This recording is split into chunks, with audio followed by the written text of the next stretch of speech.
ബാറുടമ അനിമോന്റെ ശബ്ദരേഖയ്ക്ക് പിന്നിലെ ഗൂഢാലോചന ക്രൈംബ്രാഞ്ച് അന്വേഷിക്കും. എക്സൈസ് മന്ത്രി MP രാജേഷിന്റെ ഓഫീസിന്റെ പരാതി DGP ക്രൈംബ്രാഞ്ച് ADGPക്ക് കൈമാറി. അന്വേഷണ സംഘത്തെ ക്രൈംബ്രാഞ്ച് മേധാവി തീരുമാനിക്കും. സംസ്ഥാന സർക്കാരിന്റെ പുതിയ മദ്യനയവുമായി ബന്ധപ്പെട്ട് വസ്തുതാവിരുദ്ധമായ കാര്യങ്ങൾ ബാർ ഉടമയുടെ ശബ്ദരേഖയിലൂടെ എക്സൈസ് വകുപ്പിനെതിരെ പ്രചരിപ്പിക്കുന്നു എന്നതായിരുന്നു പരാതി. ശബ്ദരേഖയ്ക്ക് പിന്നിലെ ഗൂഢാലോചന വിശദമായി അന്വേഷിക്കണമെന്നും DGPക്ക് നൽകിയ പരാതിയിൽ മന്ത്രിയുടെ ഓഫീസ് ആവശ്യപ്പെട്ടിരുന്നു. ഈ പരാതിയാണ് സംസ്ഥാന പോലീസ് മേധാവി ക്രൈംബ്രാഞ്ച് ADGPക്ക് കൈമാറിയത്. അന്വേഷണ സംഘത്തെയും അന്വേഷണ രീതിയും ADGP തീരുമാനിക്കും. പുതിയ മദ്യനയത്തിൽ ഇളവിനായി പണം പിരിച്ചു നൽകണമെന്നാണ് ബാർ ഉടമയായ അനിമോന്റെ ശബ്ദരേഖയിൽ പറയുന്നത്.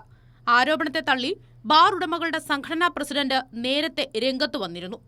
ബാറുകളുടെ കാര്യത്തിൽ കർശന നിലപാട് സർക്കാർ സ്വീകരിക്കുന്നതിൽ ചിലർക്ക് അസ്വസ്ഥതയുണ്ടെന്നും ഇപ്പോൾ പുറത്തുവന്ന ശബ്ദരേഖയ്ക്ക് പിന്നിൽ ഗൂഢാലോചനയുണ്ടെന്നും മന്ത്രി MP രാജേഷും വ്യക്തമാക്കിയിരുന്നു.